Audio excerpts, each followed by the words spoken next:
जट कुंडल ऊपर आसन है, सतगुरु की सैल सुनो भाई। जहाँ ध्रुव प्रहलाद नहीं पहुंचे, सुख दे कुमार बिना भाई। उसका सबका प्रमाण दे दिया सारे काल के जाल में। केवल एक मालिक गया है या उसके लाइन पर जो चलेगा उसको लेके जाएगा। क्या कह रहे हैं? केवल एक मालिक गया है। तो 650 साल पहले कौन गया था सह शरीर? एक मालिक, कबीर जी। और फिर आगे क्या कह रहे हैं गुरु जी? या फिर जो उसकी लाइन पे चले थे, यानी जिन जिन ने नाम लिया था 650 साल पहले, उनको लेकर जाएंगे। ये नहीं कहा कि वो भी गए थे। ध्यान से सुनना कि एक मालिक गया था या फिर जो उनकी लाइन पे लगे थे, यानी जो भक्ति पे लगे थे, कहते उनको लेकर जाएंगे। कब? अब लेके जाएंगे। ध्यान से सुनो। काल के जाल में केवल एक मालिक गया है या उसके लाइन पर जो चलेगा उसको लेके जाएंगे। तो बच्चों, परमात्मा की असीम रजा आपके ऊपर है। तो ऐसे गजब गजब वाणी ईब समझ में आओगे आपके। ये आ रही है ना समझ में? क्या कह रहे हैं गुरु जी कि बच्चों ये अजब गजब वाणियां आपके ईब समझ में आएंगी। अब आपके समझ में आएंगी ये वाणियां। अब बोलो भाई और बहनों, गुरु जी तो अब हिसार जेल से विशेष संदेश के माध्यम से ये सारी बातें बता रहे हैं और इस दास को खड़ा करके अपना आशीर्वाद दे के परमात्मा पिछले 8 साल से यही सारी बातें बुलवा रहे हैं। एक भी पॉइंट आपको इधर उधर नहीं मिलेगा जो सात संगति में बोल दिया गया। दास कब से चिल्ला रहा है कि एक भी पार नहीं हुआ 64 लाख में। आपका नानक भी इधर ही है, सारे इधर के इधर पड़े हैं, रामानंदर, आपके सर्वानंदर, सब मीराबाई वगैरह, अर्जुन सर्जुन वगैरह। लेकिन लोग मजाक उड़ाते थे, ये पागल हो गया, कह रहा नानक जी भी पार नहीं हुए। गुरु जी तो कह रहे हैं कि हम सुल्तानी नानक तारे दादू को उपदेश दिया। दास ने कहा रे भैया नहीं हुए, अब है वो पार होने का समय। तो गुरु जी कह रहे हैं बच्चों अब आपके समझ में आएंगी ये वाणियां सारी। क्यों आएंगी समझ में? क्योंकि अब हमें गुरु जी ने साध संगति से जोड़ दिया। साध संगति से जुड़कर हमने गुरु को परमात्मा मान लिया। गुरु को परमात्मा मानने से गुरु अपना आशीर्वाद देता है। गुरु के आशीर्वाद से हमारा ज्ञान योग खुलता है और फिर हमें गूढ़ रहस्य समझ में आने लगते हैं। इसलिए गुरु जी कह रहे बच्चों अब आपको समझ में आएंगी ये वाणियां। ये सत्संग उन आश्रम वालों के समझ में नहीं आएंगे, बिल्कुल ही नहीं आएंगे। उन्होंने तो 2 साल पहले सुन ही लिए। ये सत्संग तो गुरुजी के 2 साल पहले नामदान सेंटरों पे आ चुके हैं। अरे 2 साल पहले ये लोग सुबह सुबह जाया करते थे 4 बजे उठ के नामदान सेंटरों पे कि गुरुजी की ऑडियो आ रही है, गुरुजी की ऑडियो आ रही है। ये वही तो सत्संग है जो अब रिकॉर्ड करके भेजे जा रहे हैं। तो अगर इनके समझ में आना होता तो 2-2.5 साल पहले समझ में आ जाता। जिन्होंने हमारे से पहले सुने तो सुबह 4 बजे ठंडे माहौल में नहा धो के, कुछ पल्ले नहीं पड़ा इनके। अब परमात्मा ने दया बख्शी, उन सत्संगों को यूट्यूब पे डलवा रहे हैं और हम सत्सेवकों के माध्यम से अब निष्कर्ष निकलवा रहे हैं कि बच्चों समझो और उनको भी समझाओ, आश्रम वालों को भी जो आंखों पे काली पट्टी बांध के बैठे हैं। तो गुरुजी कह रहे हैं बच्चों अब ये वाणी आपके समझ में आएंगी बड़ी आसानी से, क्योंकि अब हम साथ संगति से जुड़ गए और गुरुजी का आशीर्वाद मिल गया।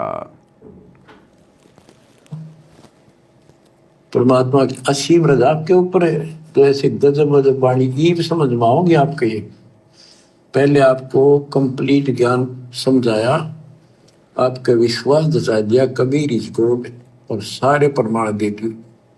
अब 10 जो बोलेगा सारी 7 हृदय के अंदर जाएंगे आपके। गरीब कष्ट गुरु जी कह रहे हैं पहले आपके हृदय में जमा दिया Kabir is God, Kabir is God, और अब जो वाणियां बोली जाएंगी आपके हृदय में समाएंगी। तो सात संगति के माध्यम से परमात्मा ने दास को खड़ा करके भगत भाइयों के हृदय में जमा दिया पिछले 8 वर्षों से कि सतगुरु रामपाल जी इज गॉड, हमारे गुरु जी परमात्मा, हमारे गुरु जी कबीर जी। फिर उसके बाद ये सारी बातें बिल्कुल शीशे की तरह हमारे समझ में आने लग जाएंगी। तो गुरु जी कह रहे पहले आपके हृदय में जमाया कि Kabir is God, Kabir is God. कौन सा कबीर? वो दाढ़ी मूंछ वाला कबीर नहीं। उस दाढ़ी मूंछ वाले को गॉड मानने वाले तो आज भी गोबर के ढेर पे बैठे हैं, लड्डू जलेबी बर्फी के चक्कर में अपनी भक्ति का सत्यानाश कर रहे हैं। उनके ना समझ में आया ना आने वाला। अब हमारे समझ में आ रहा है क्योंकि हमने कबीर को पहचान लिया कि कबीर कौन है। वो कागज का टुकड़ा, दाढ़ी मूंछ वाली फोटो, या हमारे गुरुजी उसके बाद हमें ये चीजें समझ में आ रही है। अब कबीर इसको और सारे प्रमाण दे दिए। अब 10 जो बोलेगा सारी 7 हृदय के अंदर जाएगी आपके।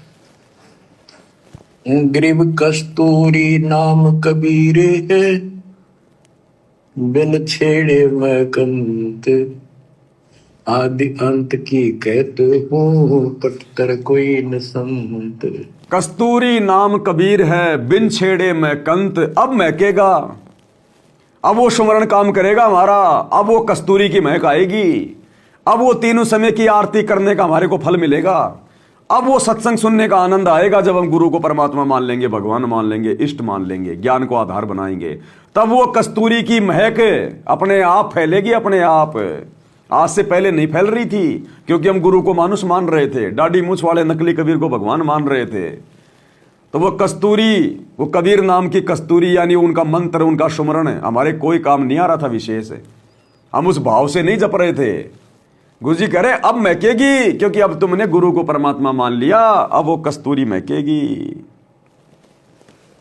बिन छेड़े मैं कंत, आदि अंत की कहते हूँ, पटतर कोई न संत।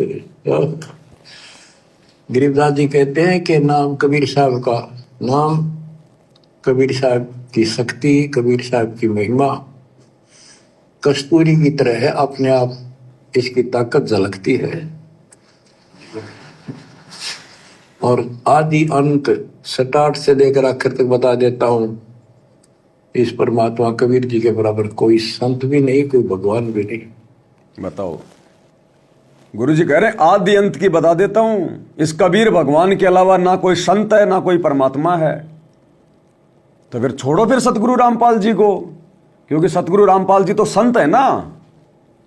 अरे हमने तो पूर्ण संत चाहिए, और गरीबदास जी कह रहे कि कबीर भगवान के अलावा कोई संत नहीं है। तो फिर सतगुरु रामपाल जी को हम क्यों पूज रहे हैं? फिर हमने तो पूर्ण संत चाहिए, हम तो उसको पूजेंगे। और कह रहे हैं कि कबीर जी के अलावा कोई संत नहीं है। तो वर्तमान में ये नादान संगत जो डिंडोरा पीटती है किताबें हाथों में ले लेके कि हमारे गुरुजी के बराबर कोई संत नहीं है, गुरुजी के बराबर कोई संत नहीं है, तो गरीबदास जी तो कह रहे कि आदि अंत की सब कहूं, पटतर कोई न संत, कि उस कबीर भगवान के बराबर कोई संत नहीं है। तो नालायको सतगुरु रामपाल जी भगवान कौन हुए जिनके बराबर कोई संत नहीं है धरती पे? स्वयं कबीर परमात्मा, क्योंकि यही सच्चे संत की भूमिका करके ज्ञान समझाते हैं। दूसरा कोई यहां संत की भूमिका नहीं कर सकता, बाकी तो सब नकली संत हैं। तो गरीबदास जी कहते हैं आदि अंत की सब कहूं, पटतर कोई न संत, कि उस कबीर भगवान के बराबर कोई संत नहीं है। तो फिर हमारे गुरुजी कौन है जिनको हम परम संत कह रहे हैं कि इनके बराबर धरती पे कोई संत नहीं है? तो ये कबीर हुए कि नहीं हुए? अब ये बैकग्राउंड की बातें भाई और बहनों, ये वाणियों के पीछे का रहस्य है। इसको हर कोई नहीं समझ सकता, नहीं जान सकता। इन वाणियों को समझने की कोई दवाई थोड़ी मिलती है जो मेडिकल पे चले गए, अरे गोली गाड़ी ले आए, खा लिए, रे वाणियां समझ में आएंगी। ये तो गुरु के आशीर्वाद से समझ में आएंगी, गुरु के आशीर्वाद से। परमात्मा कहते हैं गुरु सेवे कोई चतुर सयाना, और गुरु पटतर कोई और न आना। गुरु के समान कोई और नहीं है सृष्टि में। और गुरु को तो केवल जो चतुर होगा, जो सयाना होगा, जिसको आध्यात्मिक ज्ञान होगा, वही गुरु को परमात्मा मान के पूजेगा। गुरु सेवय यानी गुरु की पूजा करे कोई चतुर सयाना, गुरु पटतर कोई और न आना। पटतर यानी समान, गुरु के बराबर कोई और नहीं। गुरु समान नहीं दाता रे जग में, गुरु समान नहीं दाता। तो आप और हम सत्सेवक भाई बहनों का परम सौभाग्य है कि हमारे हृदय में ये बात गुरु जी ने जचा दी, हमें सद्बुद्धि दे के, हमारा ज्ञान योग खोल के, कि हमारे हृदय में, हमारी रग रग में परमात्मा के रूप में हमारे गुरु जी समा गए। और उसके बाद ही परमात्मा फिर अपना ये भेद देता है, उसके बाद ही ये मूल ज्ञान आत्मा को देता है परमात्मा। ये मूल ज्ञान ही है, यही तो है वो तत्व भेद, वो मूल ज्ञान, सार ज्ञान। गुरु को परमात्मा के रूप में पहचान लेना ही तो मूल ज्ञान है, यही तो वो सार शब्द है जो सत्सेवकों को मिल चुका है। अरे मिल गया तभी तो हमारी दिव्य दृष्टि खुल गई, हमने गुरु रूप में दुनिया जिसको इंसान मान रही है, भगत जिसको केवल अपना गुरु मान रहे हैं, और हमने उसको भगवान मान लिया। ये हमारी दिव्य दृष्टि खुली तभी तो मान लिया। इसी को तो कहते हैं दिव्य दृष्टि खुलना। और कोई दूरबीन थोड़ी बनाएगा गुरुजी हमारी आंखों को, वो दिव्य दृष्टि नहीं चाहिए हमने, वो दूरबीन वाली कि आंखों से सब कुछ देख लो, वो नहीं चाहिए हमने। पाखंड है वो, तो आडंबर है। ज्ञान योग खोल दिया गुरुजी ने। सार शब्द के बिना ये ज्ञान योग नहीं खुलता। सार शब्द क्या है? हमारे गुरुजी। तो जब तक गुरुजी आपके घट में आके नहीं बैठेंगे, आपकी बुद्धि पे नहीं बैठेंगे, तब तक आप गुरु को समझ नहीं पाओगे। तो हमें सार शब्द मिला तभी तो गुरुजी समझ में आए। हमारे हृदय में गुरुजी परमात्मा के रूप में बैठ गए। आज घर घर में गुरुजी को भोग लगाया जा रहा है, उनका आसन लगा दिया गया। उस नकली कबीर को, नकली भगवान को हमने फाड़ फाड़ के फेंक दिया दाढ़ी मूंछ वाले को। क्यों? क्योंकि हमें सार शब्द मिल गया, शब्दों का शब्द मिल गया। अरे गुरुजी क्या कहते हैं? हम हैं शब्द, शब्द हम माही। हम हैं शब्द। कबीर परमात्मा क्या कह रहा है कि हम हैं शब्द, यानी मेरा शब्द रूप है। मेरा कोई हाड़मास का शरीर नहीं है, मेरा शब्द रूप है। मैं चाहूं जो कर सकता हूं, कैसा भी शरीर बना लूं, कुछ भी कर लूं, बड़ा हो जाऊं, छोटा हो जाऊं, सूक्ष्म हो जाऊं, कुछ भी। शब्द यानी शक्ति, पावर, वचन। तो क्या कह रहे हैं भगवान? हम हैं शब्द, कि मेरा शब्द रूप है और शब्द हम माही। और जिस शब्द से तुम आत्माओं की मुक्ति होगी वो शब्द मेरे अंदर है। तो शब्द में शब्द का होना क्या हुआ? सार शब्द। शब्द में शब्द का प्रवेश करना, सार शब्द। और वो शब्द फिर हमें प्राप्त होना, यानी गुरु शब्द रूप में आपके घट में आके बैठ जाएगा। घट ही में गंगा, घट ही में जमुना, घट ही में है जगदीश सतगुरु तारेंगे। तो कहते हैं हम हैं शब्द और शब्द हम माही। जिस शब्द से मुक्ति होगी वो शब्द मेरे अंदर है। तो शब्द कहां? शब्द के अंदर। और हम हैं शब्द, शब्द हम माही, और हमसे भिन्न और कछु नाई। गुरुजी कह रहे हैं मेरे अलावा और कोई मंत्र नहीं है, कोई शब्द नहीं है। हम हैं शब्द और वो शब्द हमारे अंदर, और हमसे भिन्न और कछु नाई। अब मेरे अलावा और कुछ भी नहीं है। तो भाई और बहनों, हमारे गुरुजी वो शब्द हैं, सृष्टि के रचयिता शब्द हैं, सार शब्द हैं।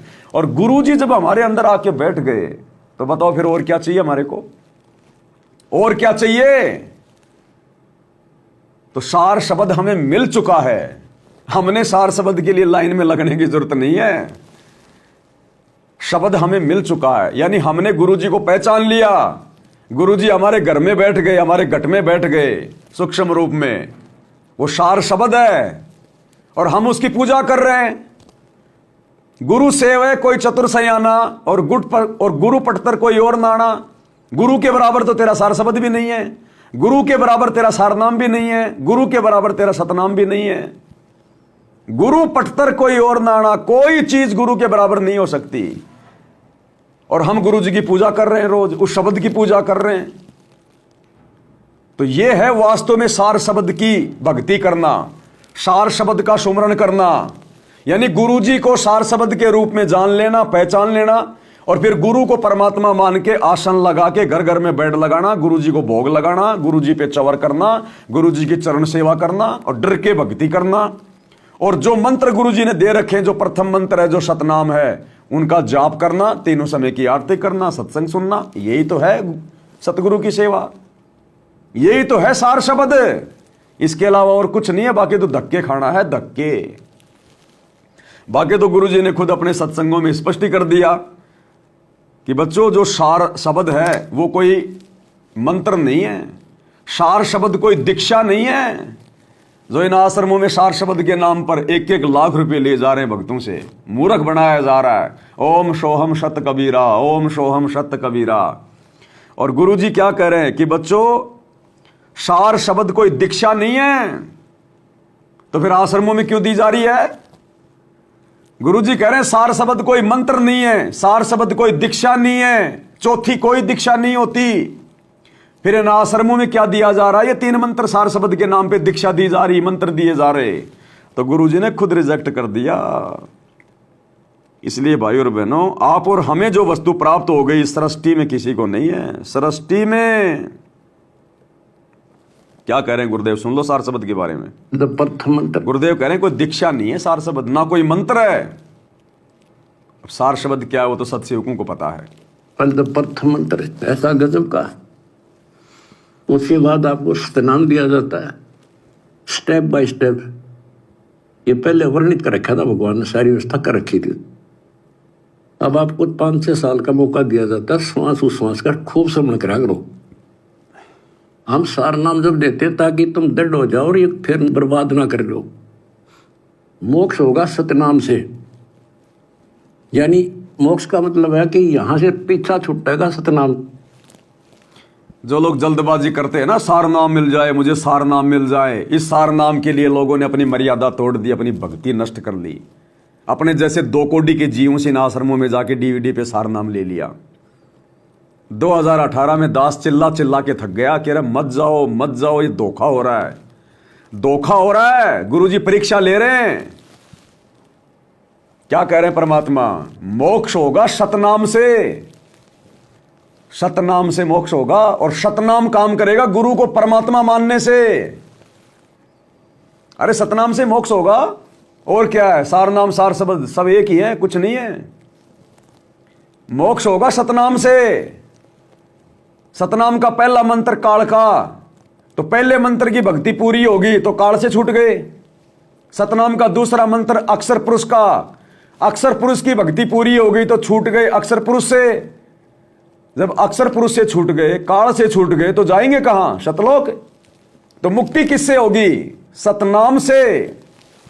इसलिए दास कह रहा था, पहले भैया तीर कमान तो ढंग से चलाना सीख लो, बंदूक तो बाद में लेना। ढंग से तीर कमान चलाना नहीं आता। सतनाम की कमाई किसी की पूरी है नहीं, मर्यादा किसी की है नहीं, गुरु को भगवान माना नहीं, और एक 47 लेने पहुंच गए 25-25 हजार रुपए में, 1-1 लाख रुपए में सतलोक आश्रमों में। खुद भी मरोगे और औरों को भी मारोगे, और वो ही हो गया तुम्हारे साथ है।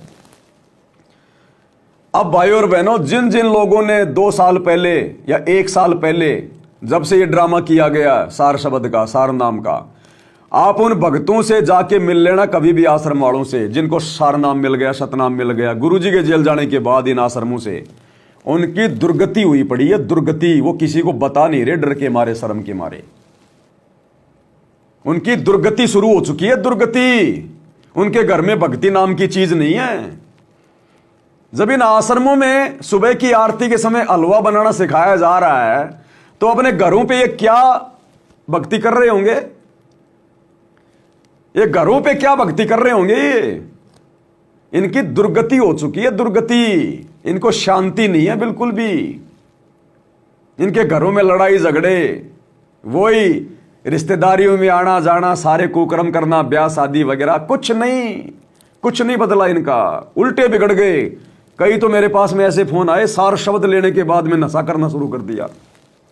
पहले नहीं करता था, सार शब्द लेने के बाद में नशा करना शुरू कर दिया।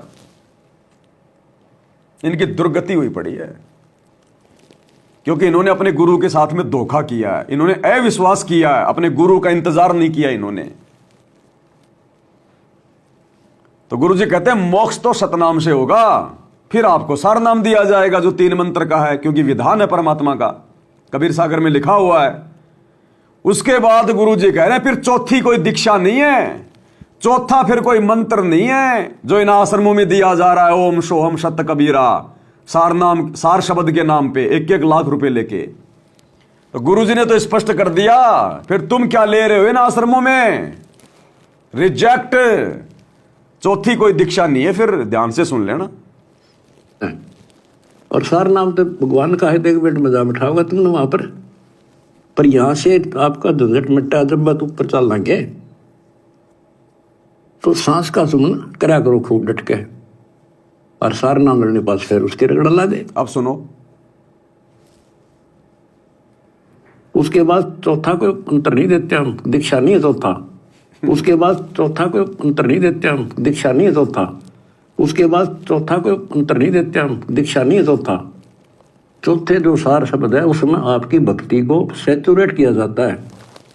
चौथा जो सार शब्द है वो कोई दीक्षा नहीं है, कोई मंत्र नहीं है। गुरु जी कह रहे फिर चौथा हम कोई दीक्षा नहीं देते, हम कोई मंत्र नहीं देते। जो सार शब्द है, आपकी भक्ति को सैचुरेटेड किया जाता है, आपकी भक्ति को संवारा जाता है।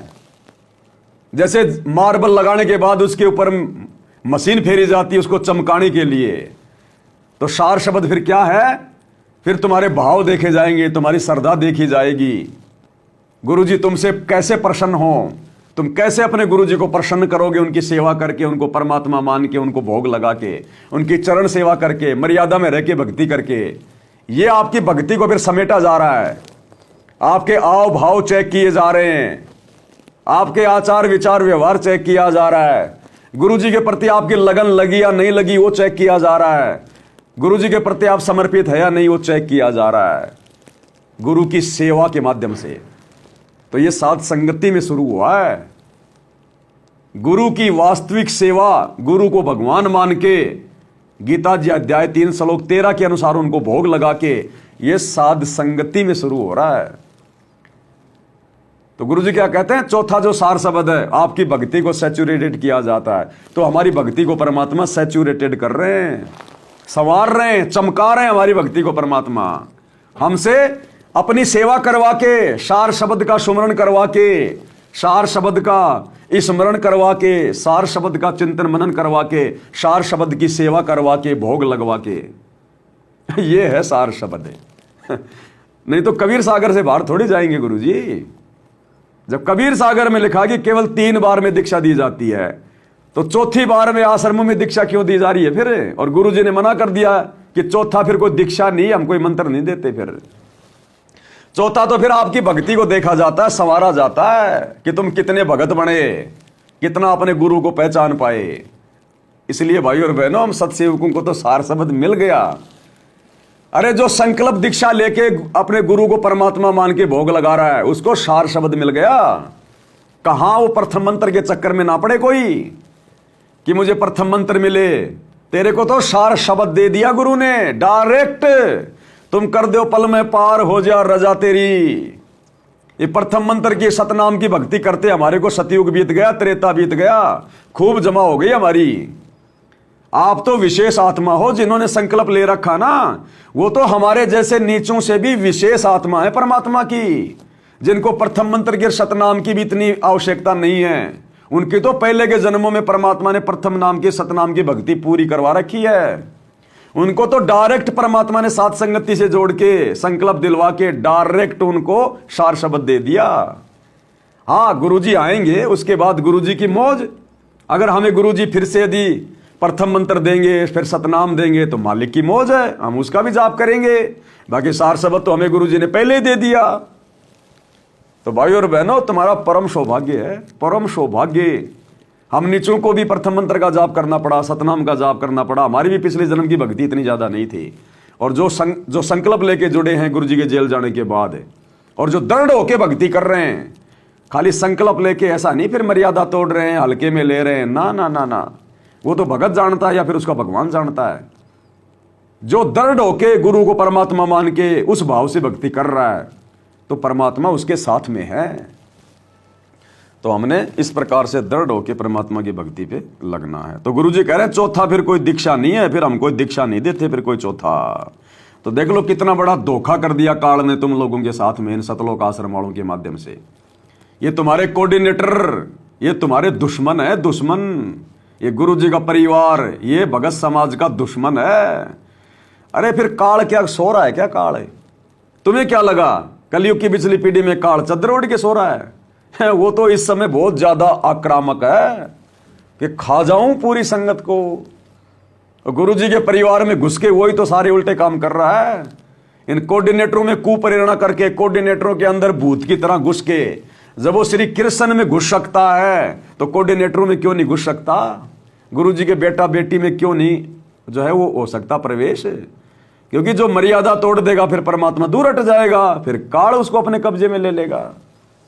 तो ये जितने भी कुकर्म संगत से करवाए गए हैं गुरुजी के जेल जाने के बाद 2019 में, जिस भूपेंद्र सिंह हुड्डा ने कांग्रेस सरकार के मुख्यमंत्री ने करोथा कांड करवाया आर्य समाजियों के साथ मिलके। गुरुजी को 21 महीने जेल में यातनाएं दिलवाई।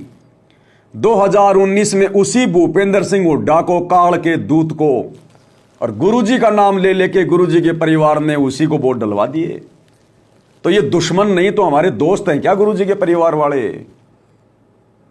2024 में उस बीजेपी सरकार को वोट डलवा दिए जिस बीजेपी सरकार के शासनकाल में करोथा कांड हुआ, ये बरवाला कांड हुआ, और हमारे गुरुजी 10 साल से जेल में बैठे हैं। तो ये गुरुजी के परिवार वाले गुरुजी के दुश्मन नहीं तो और क्या हैं? राजनेताओं की रैलियों में भक्तों को धक्के खिला रहे हैं, बेचारों को भक्ति बर्बाद करवा रहे हैं। गुरुजी के ज्ञान में है कहीं, गुरुजी के सत्संग में है कहीं 2 कोटि के नेताओं की रैलियों में धक्के खाना? तो ये दुश्मन नहीं तो और क्या है? ये काल के एजेंट नहीं तो क्या है? जाट आरक्षण में भक्तों को बैठा दिया, करोड़ों रुपया भक्तों का दान का चंदे में दे दिया। ये हमारे दुश्मन नहीं तो और क्या है? गुंडों की सीबीआई जांच के समर्थन में भक्तों को खड़ा कर दिया। तो भक्तों में और गुंडों में क्या अंतर हो गया? तोड़वा दी मर्यादा, कर दिया गुरुजी को नाराज। जाटों की धर्मशाला बना रहे हैं मान बढ़ाई के लिए, भाईचारा निभा रहे हैं झूठा, भक्तों का पैसा बर्बाद करवा दिया दान का। 1 करोड़ रुपया भक्तों का बर्बाद करवा दिया जाटों की धर्मशाला में 5वां फ्लोर बनवाने में। ये हमारे दुश्मन नहीं तो और क्या है? गुरुजी ने तो मना किया। जीने की राह पुस्तक के वीडियो देखो कि पात्र को पात्र विचार के ताही दीजे दान, और लेता देता सुख हरे। ऐसी वाणी है परमात्मा की कि पात्र और कुपात्र कौन है ये विचार करके दान देना चाहिए और दान लेना चाहिए। जब हमारे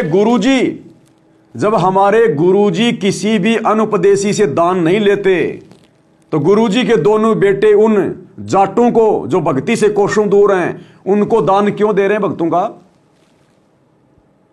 उनकी धर्मशाला का 5वां फ्लोर क्यों बनाया 1 करोड़ रुपए में? ये गुरुजी से बड़े हैं क्या? जब भगवान अपना विधान नहीं तोड़ रहा और इन्होंने अपने गुरु का विधान तोड़ दिया, गले में माला डलवा के घूम रहे वहां पर राजा बाबू बन के, तो ये हमारे दुश्मन नहीं तो और क्या है? अरे भगवान यहां पे बंदर का खेल खिलाने आता है क्या? स्टेडियम क्यों बनवा दिया धनाना में? लोगों की सांसें बर्बाद करवाने के लिए। क्या परमात्मा दुनिया को खेल खिला के उनकी सांसें बर्बाद करवाएगा?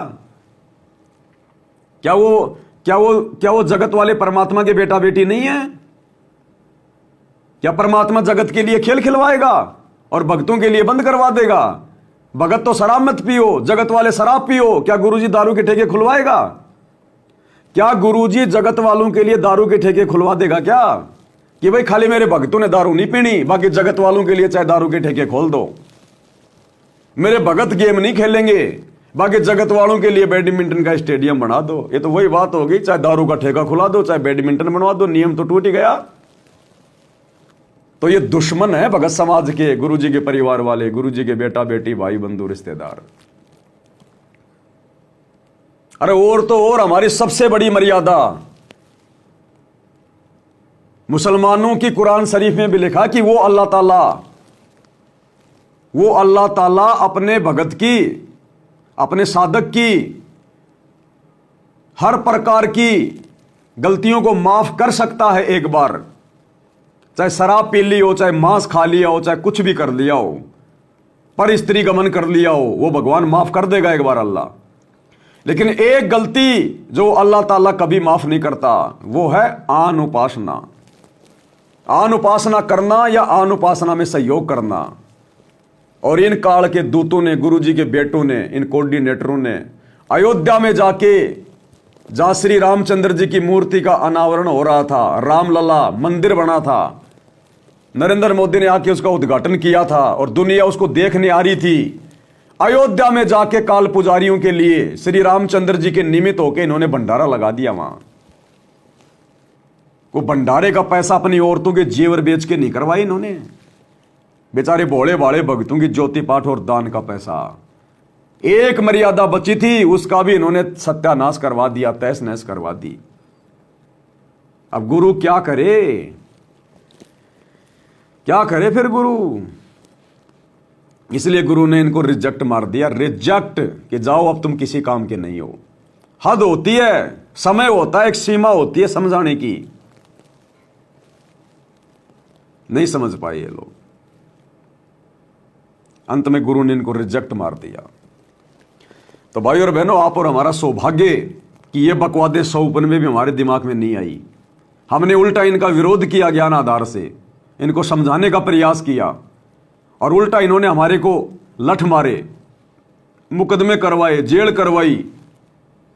तो कोई बात नहीं, हम वही करेंगे जो हमारे बाप ने हमें सिखाया है, जो पिछले 30 साल से हमारे बाप ने किया, अज्ञान और पाखंड को खत्म करने के लिए जो संघर्ष किया। तो जो उनके असली बेटा बेटी होंगे वो भी अपने बाप के नक्शे कदम पे चलेंगे। तो जब आज हमारे बाप के घर में अगर उनका परिवार ही अगर काल प्रेरणा से पाखंड और अज्ञान फैलाएगा, तो हम सतगुरु के भगत कैसे चुप रह सकते हैं? इसलिए तो 10 साल से इनका सामना कर रहे हैं ज्ञान आधार से। इनके लठ भी खा रहे हैं, इनकी गालियां भी खा रहे हैं, इनके मुकदमे भी झेल रहे हैं, इनकी जेल भी झेल रहे हैं, लेकिन अपने धर्म कर्म से पीछे नहीं हट रहे। क्योंकि जो काम हमारा बाप कर रहा है, बाप उम्मीद करता है कि जब बेटा समझदार हो जाए तो मेरे काम में मेरा सहयोग दे। तो आज हम सत्सेवक भाई बहन, गुरु जी के बेटा बेटी, आज हम ज्ञान आधार से युवा हो गए, समझदार हो गए। अब हम अपने बाप के काम में सहयोग नहीं करेंगे तो और क्या करेंगे? अब वो नकली बेटा बेटी गुरु जी के, वो तो उसमें गंदगी फैला रहे हैं, और इधर सत्सेवक भाई बहन अपने पिता के मिशन में उसका सहयोग कर रहे हैं। इसलिए गुरु जी आप और हमसे प्रसन्न हैं, अति प्रसन्न है परमात्मा। इसलिए भाई और बहनों, चौथी कोई दीक्षा नहीं होती है। गुरु जी ने स्पष्ट मना कर दिया कि चौथी कोई दीक्षा नहीं है। तो वर्तमान में इन सतलोक आश्रमों में काल प्रेरणा से केवल ड्रामा है, पाखंड है, और कुछ नहीं है इसके अलावा। अब स्पष्ट प्रमाण है। मैं पवन दास अगर अपनी तरफ से बोलूं तो मेरी बात कोई नहीं मानेगा, और माननी भी नहीं चाहिए किसी ने। मैं तो गुरु जी के मुख से आपको प्रमाण दे रहा हूं, उसके बाद भी अगर आपकी आंखें नहीं खुल रही है, इसका मतलब आप भक्ति के योग्य नहीं है, आप भक्ति अधिकारी नहीं है। अभी आपको जन्म जन्मांतर इसी काल के गंदे लोक में सुअर बन के टट्टी खाना, टट्टी। अभी आपका मोक्ष का समय नहीं आया। आप चाहे कितने बड़े, चाहे सार शब्द लेके बैठे हो आप। भाई जो गुरु बचन पे डट गए, कट गए फंद 84 के, कट गए फंद 84 के, कट गए फंद 84 के।